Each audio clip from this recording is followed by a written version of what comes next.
जल लिया गंगा जी का, तो आपने जल लिया माँ सीवन का, आपने जल लिया माँ सरयू जी का, मंदाकिनी का, यमुना जी का, क्षिप्रा जी का, नर्मदा जी का। खड़ी कावड़ में कहीं रुकना नहीं है, चलते जाना है। कावड़ कंधे से नीचे उतरना नहीं है। वो कावड़ फिर इस कंधे से इस कंधे पर नहीं आती, एक ही कंधे पर चलती है। चाहे तुम जिस भाव से, फिर वहां बैठा नहीं जाता, चलते जाओ चलते जाओ चलते। फिर एक कावड़ आती है भगवान की अलख कावड़।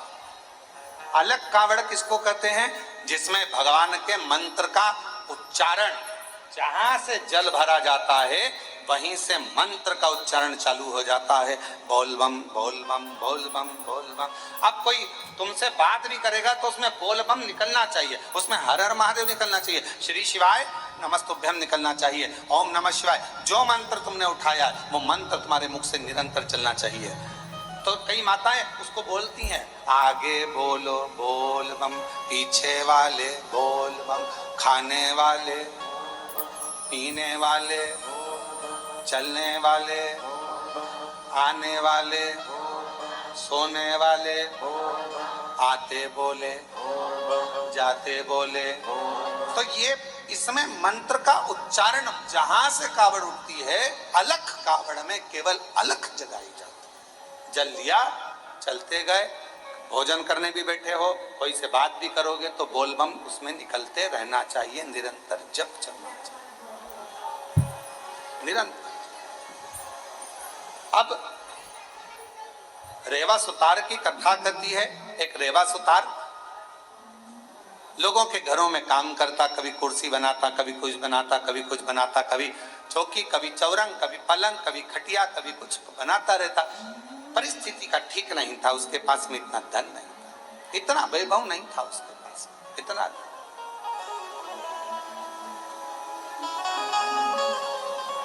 चले जा रहा, एक दिन निकल गया, 2 दिन निकल गया, 4 दिन निकल गए, घर में अन्न का दाना नहीं पहुंचा रेवा सुतार।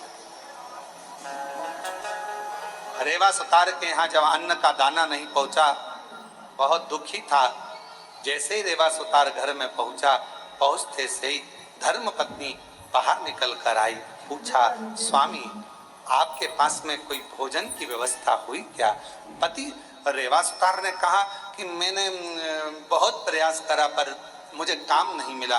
पत्नी कहती है 3 दिन निकल गए, आज चौथा दिन है, चौथे दिन में भी बच्चों को कुछ मिला नहीं, कुछ। आज चतुर्थ दिवस है, चौथा दिन है और बच्चों को भोजन में कुछ मिला नहीं है। रेवा सुतार की आंख से जल बह रहा था, आंखों से जल।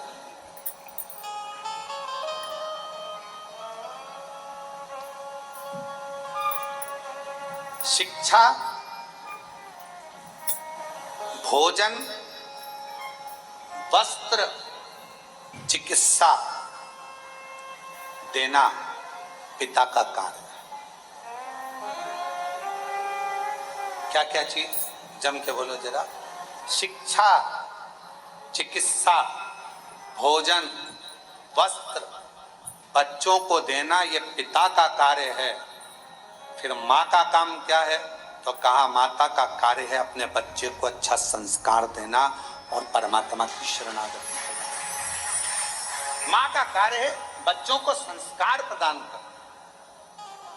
शिक्षा कहीं पर भी मिल सकती है, अच्छी अच्छी एजुकेशन मिल रही है, अच्छी अच्छी कोचिंग मिल रही है, अच्छा अच्छा स्कूल है, अच्छा अच्छा ट्यूशन है, शिक्षा कहीं पर भी मिल सकती है, पर संस्कार हर कहीं पर नहीं मिल सकते। संस्कार तो आपको अपने घर में ही प्राप्त होगा। हमारे घर का जो संस्कार होगा वो हमारे सामने झलकेगा। हमारे घर में कैसा रहने का तरीका है, हमारे घर में बोलने का तरीका कैसा है, हमारे घर में कौन अपशब्द कह रहा है, वैसा तरीका घर के बच्चे सीखते हैं। शिक्षा कहीं पर भी मिल सकती है, पर संस्कार तो केवल हमारे घर के अंदर ही प्राप्त हो सकता है, घर के अंदर। अब रेवा सुतार कि पत्नी ने कहा कि बच्चे 3 दिन के भूखे हैं तो भोजन नहीं मिल पा रहा है, आप कृपा करिए।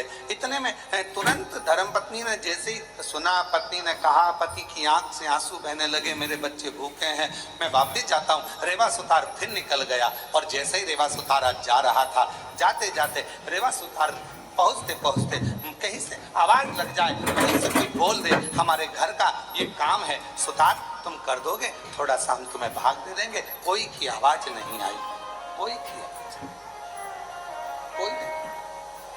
तब श्रावण का महीना था, शिव भक्त कावड़ लेकर जा रहे थे। कावड़ उठाने वाले भक्त का जो बांबू था, डंडा था, कावड़ के वजन से वो बीच में से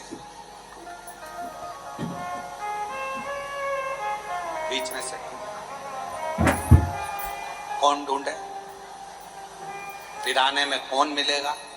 साथ वालों ने कहा कि अपन देख कर आते हैं, कोई तो मिलेगा। वहीं से सुतार आवाज लगाते हुए जा रहा था, किसी के घर में अगर लकड़ी का काम कराना हो तो मैं हूं, अगर किसी के घर में लकड़ी का काम कराना हो तो मैं हूं, मैं सुतार, मैं रेवा सुतार, अगर कोई काम हो तो जरूर बोलिए। इतने में उस कावड़ उठाने वाले के कानों में शब्द गया, उसने हाथ जोड़कर कहा सुतार जी से, भैया हमारा डंडा टूट गया है।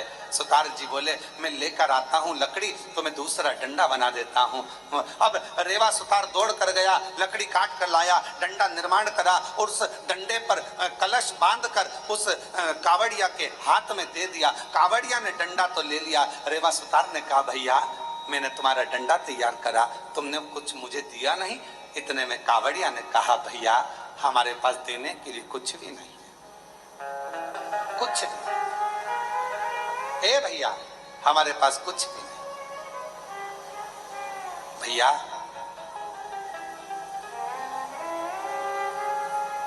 हम जल लेकर चले थे ना, वहां से हमारे पास में जो भी था सब छूट गया, हमारे पास कुछ नहीं। ए भैया, रेवा सुतार की आंख में से जल बहने लगा। अब भोजन भी नहीं, बच्चों को काम किया तो पैसा भी नहीं। रेवा सुतार ने मन में सोचा, इससे तो अच्छा है कि मैं भी इनके साथ कावड़ भरने घर जाऊंगा। पत्नी कहेगी बच्चे भूखे हैं, भोजन कहां से लाऊंगा, क्या करूंगा। पर अपनी पत्नी और बच्चों के पीठ दिखाकर भागना ये भी अच्छी बात नहीं। रेवा सुतार ने सोचा, एक काम करता हूं, अगली बार कावड़ भरने जाऊंगा, अभी तो मैं अपने घर जाता हूं। चलते चलते रेवा सुतार जब घर की ओर चले, चलते चलते जैसे ही कावड़िए की कावड़ का डंडा कलश भगवान देवाधिदेव महादेव के पास पहुंचा, जल समर्पित किया, समर्पित करते से ही देवाधिदेव महादेव ने सबसे ज्यादा सराहना उस रेवा सुतार की करी। उस रेवा गया, मेरे देवाधिदेव महादेव करुणा करने वाले, 2 लोटा 1 डंडा लेकर उसी कावड़िए का रूप रखकर रेवा सुतार के दरवाजे पर पहुंच गए। आवाज लगाई, ए रेवा सुतार, ए रेवा सुतार। रेवा सुतार ने कहा, कौन है भैया? जो आकर देखा तो जिसका मैंने डंडा तैयार करा था, जिसकी कावड़ मैंने तैयार करी थी, वो कावड़िया जा रहा था, डंडा टूट गया था। कावड़ का डंडा टूटने पर मैंने तैयार करा था। भैया क्या बात है? इतने में उस कावड़िए ने कहा, भैया रेवा सुतार, तुम्हारे को हमने दक्षिणा में, तुमने हमारा डंडा ठीक करा था, उसका शुल्क नहीं दे पाए थे, इसलिए हम ये 2 लोटे 1 डंडा कावड़ का तुम्हें दिए जाते हैं। अब तुम इसको रखना, यही हमारा तुम्हारा शुल्क है। जैसे ही 2 लोटा 1 डंडा कावड़ का रेवा सुतार के पास में आया, रेवा सुतार ने सोचा, चलो पैसा नहीं आया तो कोई बात नहीं, अगले साल यही डंडा यही लोटा लेकर चले जाएंगे। नहीं आया तो कोई बात नहीं, रख दिया कावड़ का लोटा और डंडा। पत्नी से कहा, मैं जाता हूं, दूसरा दिन था। अलख लगाई, किसी के यहाँ काम हो तो बताओ, बढ़ई का काम कराना हो, सुतारी का काम कराना हो, लकड़ी का काम कराना हो तो बताओ। कोई नहीं। इतने में पत्नी ने विचार करा, बच्चों को 5 दिन से खाना नहीं मिला, कोई भोजन व्यवस्था नहीं होती है, कुछ नहीं है, तो एक काम करती हूँ, ये दोनों लोटा जल का है, इन लोटे के जल को निकाल कर इसको अच्छा साफ कर कर इन्हीं लोटों को बेच देती हूँ और थोड़ा सा अन्न